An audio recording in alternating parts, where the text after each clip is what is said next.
Okay, microphone's still on. Microphone checker, Supreme Protector. Anyway, so. Hey, welcome back to another episode of Maintenance with Mike. So today, I've listened to my viewers and subscribers, and a number of you have commented on some of my videos when I'm working with the tractor and I have my back turned to the camera. You can't hear what I'm saying. So I'm hoping that you are getting a great audio experience in this video. I am rocking the DJI Mic 2, which is connected to my DJI action camera. So I'm hoping the audio quality is. Today's video, what we're doing is, I know it's kind of, the tail end of the summer here, but you gotta start thinking about cleaning out and doing a chimney sweep on your wood stove before you start burning for the fall. And it's really nice to do when the weather is good. I don't clean mine right at the end of the year, and the only reason is because I don't like wasps and stuff getting into the chimney. I leave the creosote and stuff in there all summer. From the end of the year, and pests don't want to go into it, right? Because it's kind of gross. So they tend to leave it alone, and that's my personal preference anyway. So what we're going to do today is inside this wood stove, there is not an asbestos baffle, but some sort of fireproof baffle that runs along the top of it to keep the flames from going right up into the pipe. So there's some Venturi tubes that run across, and I'll show you how to grab those and tap them. They move to the side, and then you can pull those baffles out, because as you can imagine, when we sweep from the roof down, when the sweeping brush comes into the fire stove part of the enclosure, if it's just pushing all the stuff on top of those baffles, all you're doing is pushing all the creosote into the burning box, and it's just sitting on top of the baffles. So what we're gonna do is we're gonna pull those baffles out, we're gonna set those aside, we're gonna sweep the chimney from the roof, and then we're gonna leave the door closed for at least 24 hours or so all that stuff can settle, and then we'll open it up and scoop it out. No need to really fire up your vacuum here. You're just gonna wreck your vacuum or fill it up with a whole bunch of stuff, because you're gonna be scooping it every time you start a fire all year long. You don't need to get that detailed as far as cleaning goes. So what we're gonna do, quick recap, we're gonna pull the baffles out, we're gonna go up to the roof, we're gonna do a chimney sweep down, we're gonna leave the door closed, we're gonna leave all the stuff to settle, and then we're gonna scoop it out the next day, and you're ready to go for another year of burning. Okay, thanks for being here. Let's get started. It's really hard to show this inside the fireplace, but what I do is I grab the tube with a set of channel locks like this and tap on it with a hammer. These ones slide to the right to take them out, and then the tube, it basically doesn't have to come right out. We basically just need to drop it down some, so that we can slide out the baffles this way. So let me tap the other one out to the right, and then we'll pull those baffles out. Okay, so let's get the second baffle out of here, or the second Venturi. So like I said, you grab it with your channel lock pliers, and I just tap it to the side with another set of pliers.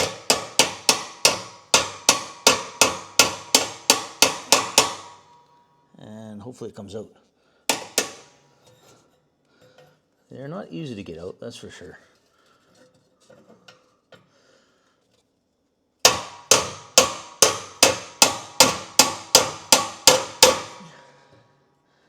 It is moving.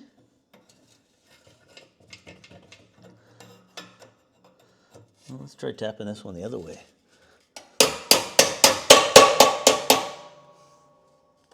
Okay, there, it moved a bit now. Now it should go back the other way now.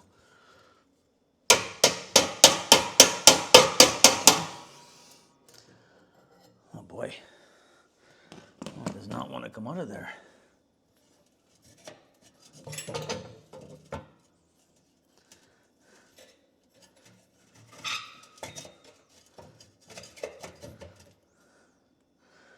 They definitely go back this way. A little more persistence, I think. is required.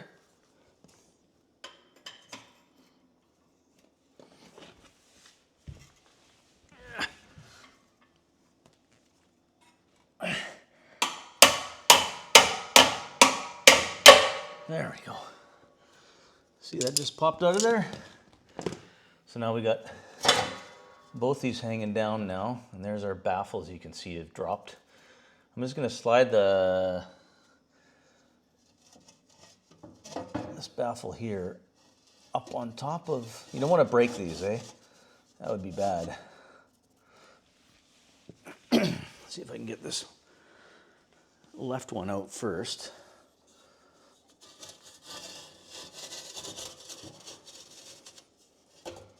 There's going to be a bit of stuff on them, but just try not to spill too much of it.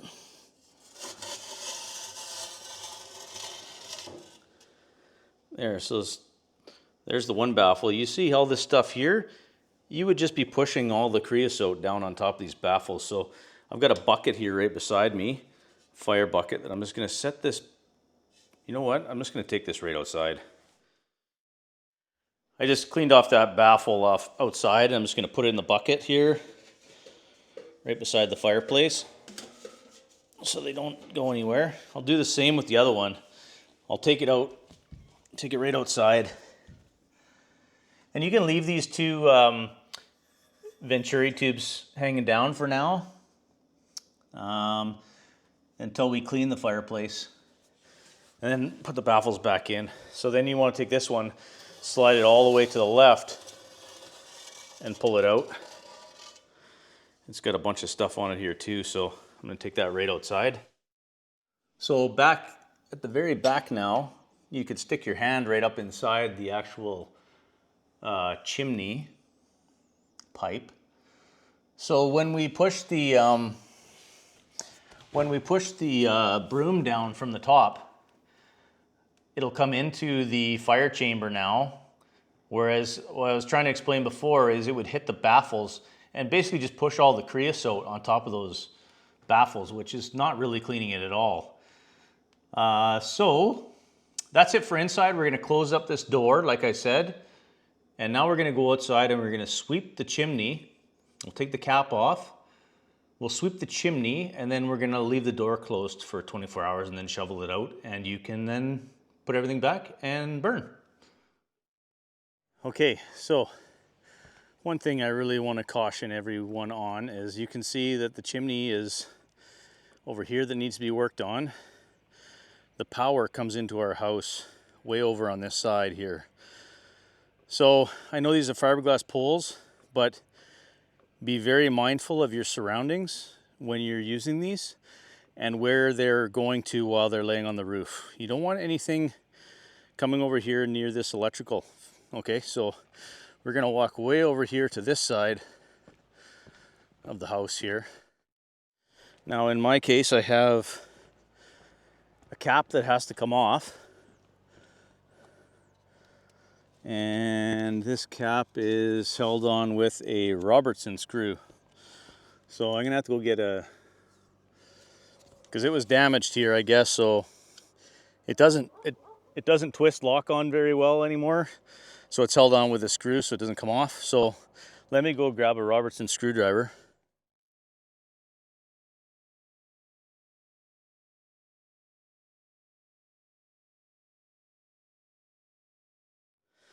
Okay, so we're gonna get our rods out here.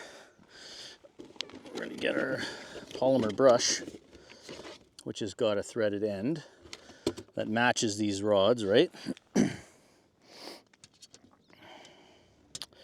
And like I said, this is a 3-pole. So we're gonna thread this right on here.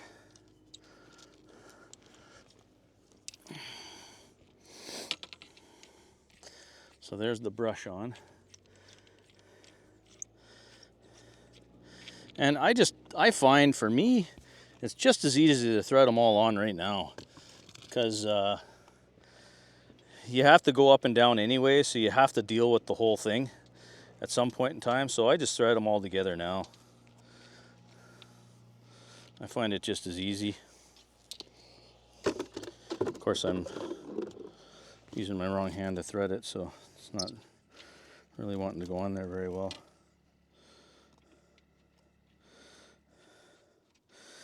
So I guess the problem with the my fancy new microphone is you get to hear me huff and puff and grunt and groan as well as everything else. So there is a drawback to having the fancy microphone. Okay, last section we're going to put on here now. And then we're going to start to sweep. And you'll feel when you push it in, you'll feel it's friction, friction, friction, friction, friction, friction, friction, and then it'll be loose. And that's basically when you come into the firebox, right? So again, mindful of the rod behind you, where you are with your electrical wires and stuff. I like to drape it over the roof behind me. Put the, you can hear it in there. Down she goes.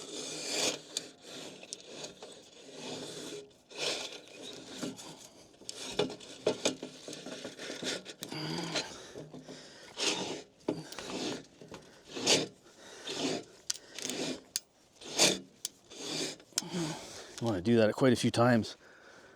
Oh, watch that rod on the camera. You don't need an accident.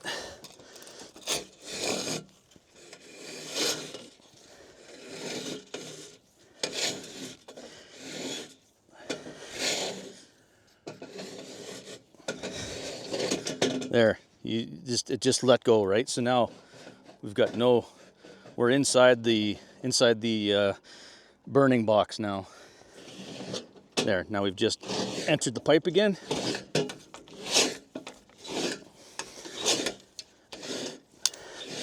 Be mindful of where your rod goes behind you.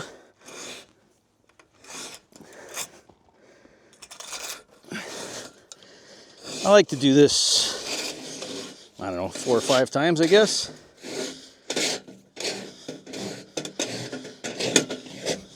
And I'm sure you can imagine how much dust is inside that firebox right now. So you don't want to open that door, like I said, for at least 24 hours.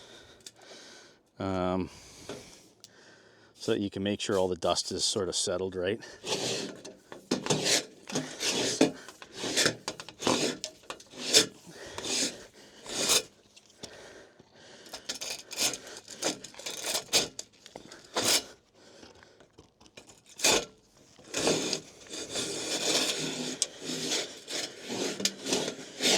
Definitely a dirty job. There, you can see it basically drops down into the box. Now we've just come into the pipe again.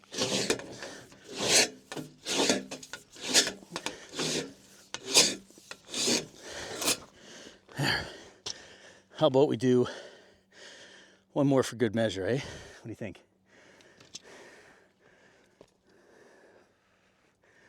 You don't want to breathe that in, but you definitely want to inspect it and have a look. It looks really nice. I mean, it's a dirty job though. Let's do one more.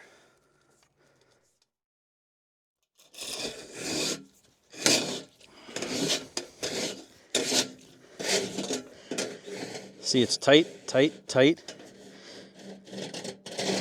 There, you can feel it drop into the chamber.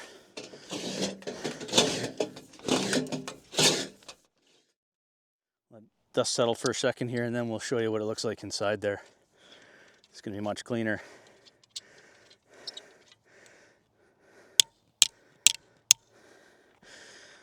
So we've taken, let's just take all these apart now.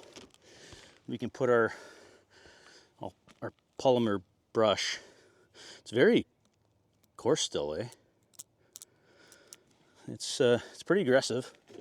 You can put that back in the box. What I do is, because we burn about a cord, sometimes a little bit more than a cord per year. We'll start burning probably, we got the heat pump, right? So realistically, it's late November before sort of anything happens with the fireplace, unless we want to have a nice fire for an evening or something. But what I'll do is, usually December is pretty good here. We don't get a whole bunch of snow. Yeah, never say never, right? But usually before Christmas, before there's any snow on the roof, I'll come up and I'll chimney sweep it once more before the really cold spell comes. You probably don't have to with only burning it just over a cord, but for me, it's not a big deal, and I'd rather do it than to not do it. So again, just a personal preference. But like you said, if you're burning only a quart or two per year, I don't think you have to sweep it mid-season, like when there's snow on the roof. I don't think that's a good idea to come up here. Okay, so we got all the rods apart now. Let's let's give you a quick look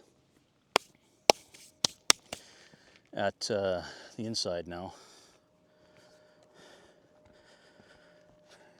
You can still see some dust coming out of there, but it's much cleaner in there than it was, that's for sure. It feels very smooth now, which is exactly what you want. As I said as well, you want to check any of your caulking that's around the top of your flashing here. Make sure that all looks good, which it does. Make sure this flashing seal here is still good. Looks really nice still. And just do a general walk, like check out your vented ridge caps. Make sure that all looks good. You're up here anyway, right? Here's where the vented ridge cap meets. So here's the last piece that gets put on the roof. Make sure that there's tar over those 4 nails, right? Vent stacks. The vent stacks look good. The seal on the vent stack's nice still. It's good. This ridge cap. See here, look, here's a great example. See, these ones have lots of tar on them. And I hope you can see that. You can see that little bit of a nail showing there where we didn't put quite enough tar on. The tar shrank over the summer. This is a new roof, so I'm going to get some putty, some black knight asphalt stuff, and just smear a little bit over top of that nail head. Probably would never leak, but you know what? It's better to get it rectified now. So let's put this cap back on. I'm just going to bang it off down below.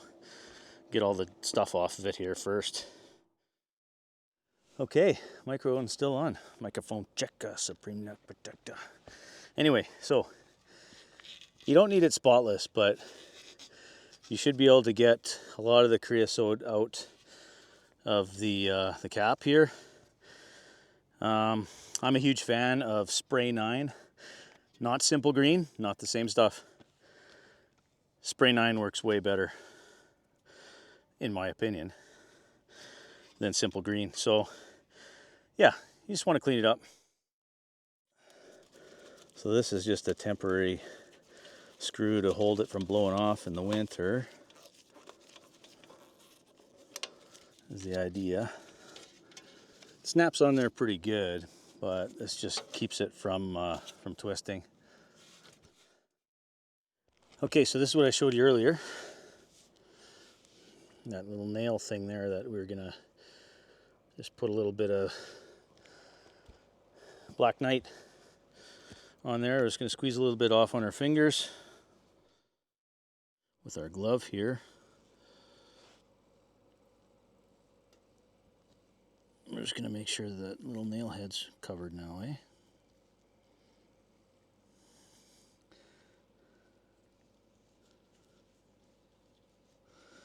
A little bit more, maybe.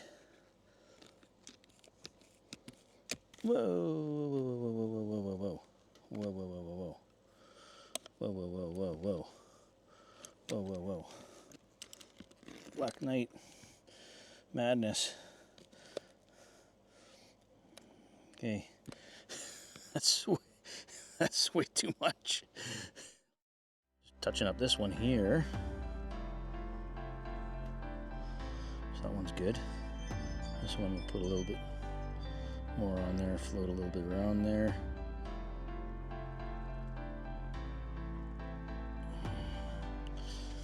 So you know that one's good. This one's pretty sparse.